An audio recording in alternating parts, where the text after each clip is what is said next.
தமிழ்நாடு மக்களை காப்பாத்துறதுக்கு உன்னை போய் கேட்டாங்களா? உன்னை யாருன்னா கூப்பிட்டாங்களா? ஐயா நீங்க வாங்கய்யா, உச்சத்தை விட்டு வாங்கய்யான்னு சொல்லிட்டு உன்னை கூப்பிட்டாங்களா? நாங்கன்னா சோத்துக்கு இல்லாம வேலை இல்லாம சுத்திட்டு இருக்க நினைச்சுன்றீங்களா? தமிழ்நாடு தான் இப்போதைக்கு டெவலப்டு கண்ட்ரி, டெவலப் ஸ்டேட்டு. அங்க இருக்கிற வெளியூர்ல இருக்கலாம் இங்க வேலைக்கு வரணும். எதுக்கு வரான்? போலீஸ் எது பண்ணாலும் குற்றமா? உங்களை கேள்வி கேட்டாலும் குற்றம், இல்ல விட்டு போயிட்டு அங்க எதனா பிரச்சனை ஆயிட்டு கண்டுக்காம குற்றம். அப்ப என்னங்க பண்ணும் போலீஸ்? இதெல்லாம் கொஞ்சம் சிந்திக்கணும். போலீஸ் மாட்டின்னு முழிச்சுட்டு இருக்காங்க நடுவுல, பதில் சொல்ல முடியாம. போலீஸ் கடமை செய்ய விட மாட்டீங்க, கடமை செஞ்சாலும் கேட்கறீங்கன்னா அப்புறம் என்ன பண்றது?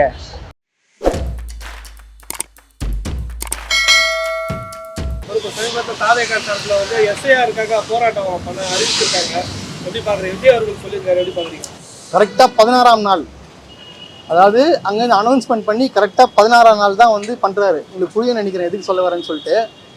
எஸ்ஐஆர் ஆக்சுவலாக ஸ்டார்ட் பண்ணி பார்த்தீங்கன்னா கிட்டத்தட்ட நான் ஒரு 15-16 டேஸ் கரெக்டாக ஆக போகுது. இவர் இப்போ தான் இவர் அனௌன்ஸ்மெண்ட் பண்ணுறாரு, நான் அந்த மாதிரி போராட்டம் பண்ணுறேன்னு சொல்லிட்டு. எதனால் நினச்சிட்டு இருக்கீங்க? இப்போ பார்த்தீங்கன்னா திமுக ஆல்ரெடி இப்போ ஸ்டார்ட் பண்ணி கேம்பெயின்லேருந்து மக்களுக்கு விழிப்புணர்வுலேருந்து இப்போ பார்த்தீங்கன்னா எஸ்ஐஆர்லேருந்து அலோகேட் பண்ணியிருப்பாங்க பார்த்தீங்களா, பூத் ஆஃபீஸர் அவங்க கூடலாம் போயிட்டு ஹெல்ப் பண்ணுறதுலாம் பார்த்தீங்கன்னா திமுகவோட BLA 2லாம் போயிட்டு இருக்காங்க. ஃபார்ம்லாம் கொடுக்குறதுக்கு அவங்க இந்த வீடு காட்டுறது இங்கே இவங்கெல்லாம் சொல்கிறது எல்லாமே இவங்க தான் பண்ணிட்டு இருக்காங்க.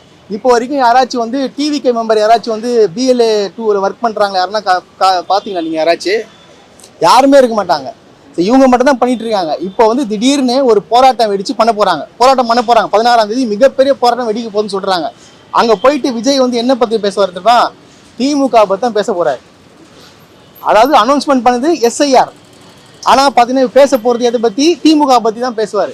பேசவே மாட்டார். என்னதான் சொல்லுவார்? நான் தான் ஃபஸ்ட்டு ட்வீட் போட்டேன்னு. ட்வீட்டு போட்டால் புரட்சி வெடிக்குமா? நான் கேட்குறேன், ட்வீட்டு போட்டால் புரட்சி வெடிக்குமா? திமுக என்ன பண்ணுச்சு? அனைத்து கட்சியும் கூட்டி ஒரு ஆணையம் அமைச்சு பார்த்தீங்கன்னா சுப்ரீம் கோர்ட்டில் ஒரு கேஸை போட்டிருக்கிறாங்க. இது பண்ணாதான் ஸ்டாப் பண்ண முடியும். அதை விட்டு ஒரு ட்வீட் போட்டால் தான் ஸ்டாப் பண்ண முடியாது. இப்போ பார்த்தீங்கன்னா இந்த போராட்டம் வச்சு என்ன பண்ண போகிறாங்க? திமுகவையும் முதலமைச்சரையும் இந்த ஆட்சியை பற்றி குறை சொல்கிறதுக்கு எதுக்கு நீ எஸ்ஐஆர் இது பண்ணுற? நீ இவ்வளவு தூரம் இப்பா விடுங்கப்பா, இதை விடுங்க. குண்டு வெடிப்பு நடந்துச்சு, கிட்டத்தட்ட 10க்கும் மேற்பட்டவர் இறந்துக்கிறாங்க, 24 பேர் காயம் அடைஞ்சிருக்கிறாங்க. டெல்லியில இருந்தா கார் வெடிப்பு, தமிழ்நாட்டுல இருந்தா என்ன சொல்லுங்க, மாத்தி பேசிட்டு இருப்பீங்க நீங்க. என்னங்க அது? இதுவா தமிழ்நாடு வச்சிருக்கியா? பாத்தீங்களா, கார்ல கொண்டு குண்டை வச்சிட்டாங்க. அங்க போனா கார் வெடிப்பு. விஜய் என்ன போட்டிருந்தாரு ட்வீட்டை? கார் வெடிப்பு, இறந்தவர்களுக்கு என்னுடைய ஆழ்ந்த இரங்கலை தெரிவித்துக் கொள்கிறேன் அப்படின்னு போடுறாரு. அதுக்கு யார் பொறுப்பேற்கணும்னு போட்டாரா? போடுறது தானே அமித்ஷா, பிஜேபி உடனடியாக ஒரு பதவி விலகணும்னு சொல்லிட்டு போறது தானே. ஏங்க ரெட் ஃபோர்ட்டுக்கு முன்னாடி வெடிக்குதுங்க. போலீஸ் உளவுத்துறை என்ன பண்ணுச்சுன்னு கேட்கறது தானே விஜய் அவர்களே. நீங்க கேட்குறீங்களா காவல்துறை தூங்குகிறதா? அது தூங்குகிறதா? பெண்களுக்கு பாதுகாப்பு இல்லை, பெண்களுக்கு பாதுகாப்பு இல்லைன்னு சொல்லிட்டு இவரும் பிஜேபி கூட சேர்ந்து பேசிட்டு இருக்காரு. தைரியமா தான் போறது தானே. இதான் நாடகங்க. இப்ப எப்படி தெரியுமா? இப்ப எஸ்ஐஆர் போராட்டம் எதுக்காக கொண்டு வர நினைச்சுட்டு இருக்கீங்க? நைஸா போராட்டம் பண்றாரு. இப்ப இது வரைக்கும் பண்ணல. திமுக மட்டும் தான் எதிர்த்து செயல்பட்டு இருக்கு. ஒண்ணு மேலும் தகவல் வந்துட்டு இருக்கோம். ஏம்பா விஜய், நீ தயவு செய்து என்ன பண்ணு, நீ என்ன பண்ணு, போய் போராட்டம் பண்ணு, அப்பதான் நீங்க எங்க ஆள் இல்லைன்னு தெரிஞ்சுக்கும் அப்படின்னு சொல்லிட்டு ஒரு செட்டிங் பண்ணிட்டு இருக்கீங்க நீங்க. இதான் உண்மை. உண்மையான மக்கள் மேல அக்கறை ஆச்சுன்னா என்ன பண்ணுவீங்க சார்? நீங்க என்ன பண்ணுவீங்க? முன்னாடியே போட்டுருங்களா? ட்வீட்டை மட்டும் போயிட்டு இருக்க மாட்டீங்களா? நான் கேட்கறேன். ஆனா பெண்களுக்கு பாதுகாப்பு இல்லைன்னு சொல்லிட்டு போஸ்ட் போட்டு இது போட்டு இருக்கீங்களே. என்ன பெண்களுக்கு பாதுகாப்பு இல்லாம இருக்கு தமிழ்நாட்டுல? என்ன தமிழ்நாட்டுல பெண்களுக்கு பாதுகாப்பு இருக்கு? இந்த கோயம்புத்தூர்ல ஒரு பொண்ணுக்கு நடந்துச்சு. போலீஸ் 24 மணி நேரத்துல பிடிச்சாங்களா இல்லையா? சும்மா விட்டு வேடிக்கை பார்த்தாங்களா? ஏம்பா நான் ஒண்ணு கேட்கறேன். இப்போ ஒரு பொண்ணு போகுது, இந்த பையன் பிடிச்சி ஏதோ மிஸ்யூஸ் பண்ணிட்டான், அதுக்கு யாருப்பா பொறுப்பு? சொல்லுங்க, யார் பொறுப்பு? அந்த பையன் தானே பொறுப்பு. சரி, இப்ப நான் இன்னொன்னு கேட்கறேன். இப்ப அந்த பையன் தப்பு பண்ணிட்டான், அந்த பையன் போயிட்டான், ஜாலியா வெளில சுத்தினுங்கிறான், இப்ப யார் பொறுப்பு?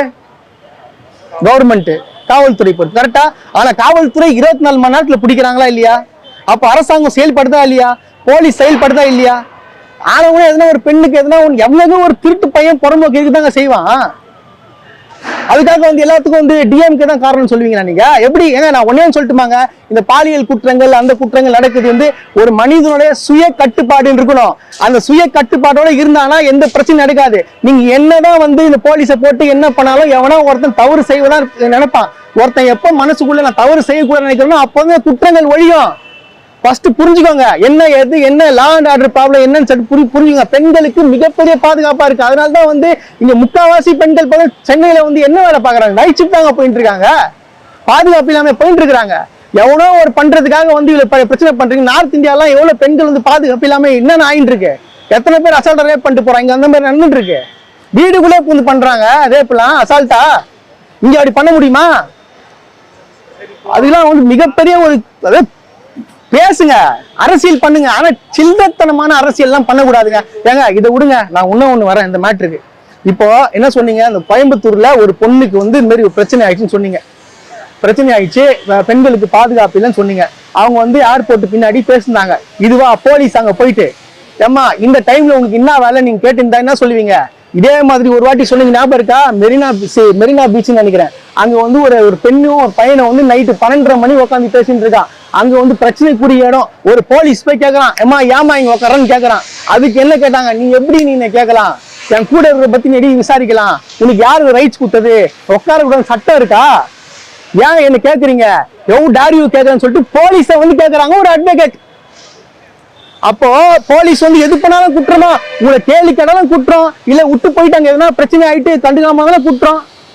அப்ப என்னங்க பண்ண போலீஸ்? இதெல்லாம் கொஞ்சம் சிந்திக்கணும். போலீஸ் மாட்டின்னு முழிச்சுட்டு இருக்காங்க நடுவுல, பதில் சொல்ல முடியாம. போலீஸ் கடமை செய்ய விட மாட்டீங்க, கடமை செஞ்சாலும் கேட்கறீங்கன்னா அப்புறம் என்ன பண்றது? நான் மீண்டும் சொல்றேன், அதாவது பாத்தீங்கன்னா சும்மா வந்து குறை சொல்பவர்கள் வந்து யோசிச்சு சொல்லுங்க. சும்மா எல்லாத்துக்கும் வந்து நீங்க வந்து சில்லறத்தனமாலாம் வந்து சும்மா வந்து பேசுங்களா இருக்காதீங்க, அதுதான் உண்மை. விஜய் அவர்கள் வந்து பவள விழா பாப்பா அப்படின்னு திமுக விமர்சனம் பண்ணி, அவரு தாங்க அரசியல் பாப்பா, பவள விழா பாப்பா அப்படின்னு கிண்டல் பண்ற நீ ஒரு அரசியல் பாப்பா. நீ என்ன பெரிய கிழிச்சிட்ட அரசியல்ல? சினிமாவோட இருக்கணும், அரசியலுக்கு வந்தா உனக்கு ஏம்பா.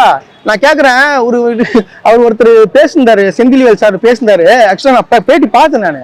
அதுல ஒன்று தெளிவா சொன்ன, 1974ல விஜய் பிறந்தாரு, 1976ல மிசா சட்டத்துல ஸ்டாலின் ஜெயிலுக்கு போறாரு. புரியுதுங்களா? அப்ப நீ என்ன உனக்கு அரசியல் தெரியும்? நீ எப்படி வந்து இந்த அளவுக்கு ஒரு இப்படி பேசுறனா? நீ எப்படி? நான் கேட்கிறேன், தமிழ்நாடு மக்களை காப்பாத்துறது உன்னை போய் கேட்டாங்களா? உன்னை யாருன்னா கூப்பிட்டாங்களா? ஐயா நீங்க வாங்கய்யா, உச்சத்தை விட்டு வாங்கய்யான்னு சொல்லிட்டு உன்னை கூப்பிட்டாங்களா? நாங்கன்னா வந்து சோத்துக்கு இல்லாம வந்து வேலை இல்லாம சுத்திட்டு இருக்க நினைச்சுன்றீங்களா? ஓ, தமிழ்நாடு தான் இப்போதைக்கு டெவலப்டு கண்ட்ரி, டெவலப் ஸ்டேட்டு. அங்க இருக்கிற வெளியூர்ல இருக்கலாம் வந்து இங்க வந்து வேலைக்கு வரணும். எதுக்கு வரான்? இங்க 1008 கம்பெனி இருக்குது. எப்படி வந்துச்சு? திமுக தான் காரணம். திமுக என்ன பண்ணுச்சுன்னு கேட்கணும். திமுக தான் தமிழ்நாடே உருவாக்குச்சு. இப்ப நான் சொல்றேன், இது திமுக இல்லாம அதிமுக உருவானது சொல்லுங்க பார்க்கலாம். பெண்களுக்கு அந்த அளவுக்கு முன்னேற்றம் கொண்டு வராங்கயா. ஒரு மென்னுக்கு ஈக்குவலா இருக்கிறாங்க. எந்த துறையில பெண்கள் இல்ல. பெரியார் கண்ட கனவு நிறைவேற்றது திமுக. சும்மா பெரியாரை மட்டும் கொள்கை தலைவர் வச்சிருந்தா பத்தாது. நீ என்ன பண்ண? படத்துல வசனம் பேசின, நடிச்ச, டான்ஸ் ஆடின, அதோட போயிடணும். இங்க வந்து கருத்து சொல்றது, அரசியலை பத்தி பேசுறது, அப்படியே எல்லாம் தெரிஞ்ச கிழிச்ச மாதிரி பண்றது. உனக்கு என்ன தெரியும் ஃபர்ஸ்ட் அரசியலை பத்தி? உனக்கு சினிமா பத்தி உனக்கு ஒண்ணும் தெரியாது. சினிமா பத்தி இருந்தா நீ அவார்டு வாங்கிட்டு எங்க போயிருப்ப?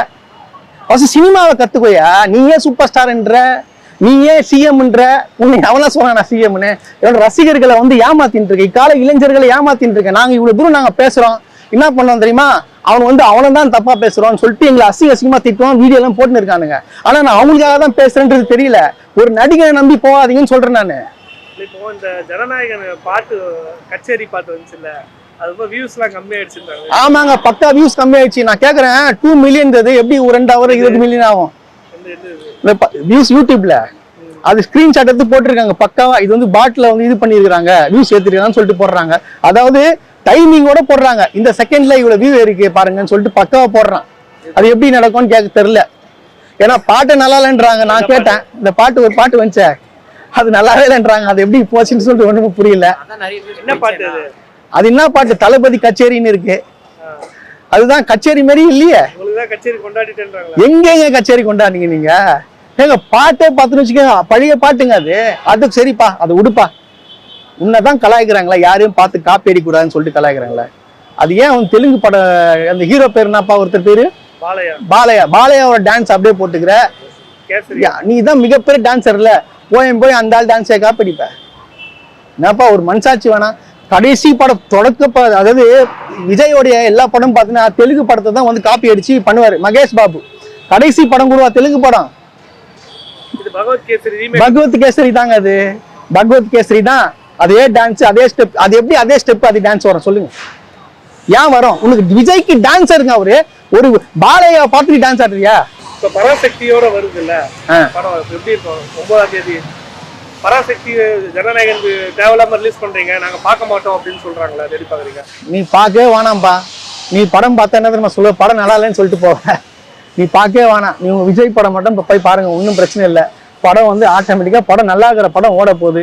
நீ நல்லா இருக்கிற படத்தை நல்லா இல்லைன்னு சொன்னா ஓடாம இருக்க போகுது, கண்டிப்பா பார்க்க தான் செய்வாங்க. படம் கண்டிப்பா வந்து ஹிட் தான் ஆக போகுது. அதனால வந்து இந்த ஜோக்கெல்லாம் வேணாம். பராசக்தி சிறப்பா வந்து வரும், படம் இறங்கி சம்பவம் பண்ண போகுது உறுதி.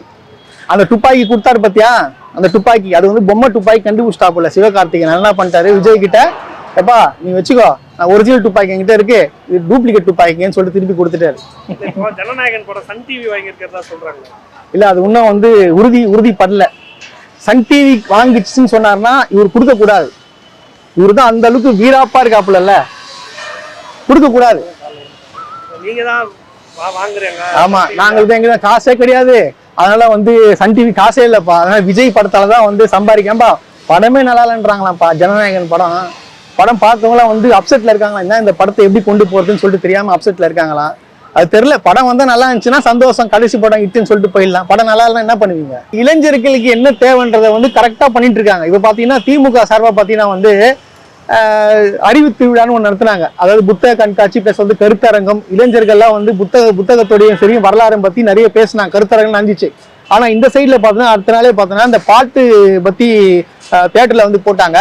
அதுக்கு பார்த்து நிறைய பேர் இந்த பாட்டை பார்த்துட்டு ஒருத்தர் சொல்றான், அந்த பாட்டை பார்த்துட்டு பா பாட்டு பயங்கரமா இருக்குப்பா, விஜய் தான்ப்பா சிஎம். உலகத்திலேயே எவனா வந்து பாட்டு நல்லா இருக்குது அதனால நீ சிஎம் சொல்லுவானா? இவங்க சொல்றானு. இதெல்லாம் எங்க போயிட்டு என்ன பண்றதுன்னு தெரியல. அப்ப இளைஞர்கள்லாம் எந்த அளவுக்கு ஒரு சினிமா முகத்துல இருக்காங்கன்றத உங்களுக்கு அது எப்படி சொல்லி புரிய வைக்கிறது எனக்கு புரியல. அது பெண்கள் கூட, படித்த பெண்கள் கூட அசால்ட்டா சொல்றாங்க, ஏங்க டான்ஸை பாத்தீங்களா, வேற லெவல் பண்ணிட்டாருங்க, 2026 நம்புதாங்க, ஏன்பா டான்ஸ் நல்லா இருந்தா சிஎம் ஆகிடுவீங்க நீங்க? எப்படி இது? ஏன் இந்த மாதிரி பண்றீங்க? உங்களுக்கு புரியலையா? இந்த அளவுக்கு டெவலப் ஆயிருக்கு, இந்த அளவுக்கு இந்த கவர்மெண்ட் கொண்டு வந்திருக்கு, இதை பத்தி சிந்திக்க மாட்டீங்க. விஜய் வந்து படத்துல வந்து நடிச்சாரு, அது போதும், அது போதும், அந்த ஒரே குவாலிஃபிகேஷன் போதும் அவர் சிஎம் ஆகலாம் நினைக்கிறீங்களே. அவருக்கு என்ன தெரியும், அரசியல்னா என்னன்னு தெரியுன்றது யோசிச்சிங்களா? அதை ஏன் நீங்க சிந்திக்க மாட்டீங்கன்றத என்னோட மிகப்பெரிய ஒரு கேள்வியா இருக்கு. தயவு செய்து புரிஞ்சுக்கோங்க, நீங்க இளைஞர்கள் வந்து கெட்டு போகாதீங்க. அவர்கிட்ட நடிகன் கிட்ட வந்து நீங்க வந்து தமிழ்நாடை கொடுக்கணும்னு நினைச்சீங்கன்னா தமிழ்நாடு சீரழிஞ்சு போவாங்க.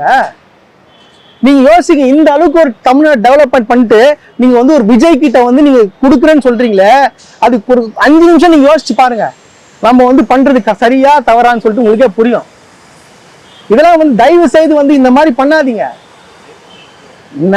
நடிகனா பாங்க, ரசிங்க, அதுக்காக நான் ஓட்டு போடுவேன் இதெல்லாம் பண்ணாதீங்க. பாருங்க, வரப்போற 4 நாளைக்கு நடக்க போகுது, அந்த கூத்த மட்டும் பாருங்க. எஸ்ஐஆர்னா என்னன்னு கூட தெரியாது. இவங்க போராட்டம் நடத்திட்டு என்ன பண்ணுவாங்கன்னா திமுக மட்டும்தான் குறை சொல்ல போறானுங்க. இன்னைக்கு எழுதி வச்சுங்க, எஸ்ஐஆர்னா யாரு நீ குறை சொல்லணும்? இப்போ பிஜேபி கவர்மெண்ட் போய் குறை சொல்லு, அவங்க தான் வந்து கொண்டு வந்தது. பீகார்ல 60 லட்சம் வந்து இன்னைக்கு போயிடுச்சுங்க, 60 லட்சம் பேர் ஓட்டு போடாம போயிட்டான். இன்னைக்கு பார்த்தா பிஜேபி அங்க ஜெயிக்குது. இப்போ தமிழ்நாட்டில் இப்படி கொண்டு வரலான்னு போறாங்க. ஒரு விழிப்புணர்வு ஏற்படுத்தணும், மக்கள்கிட்ட போய் சொல்லணும். அந்த மாதிரி விஷயங்களை நீ போராட்டம் கொண்டு வந்து வைக்கணும். அதை விட்டு அங்கேயும் போயிட்டு திமுக பத்தி பேசினா உங்களை கூட முட்டாள் கோமாளிகள் உலகத்துல வேற எவனுமே கிடையாது.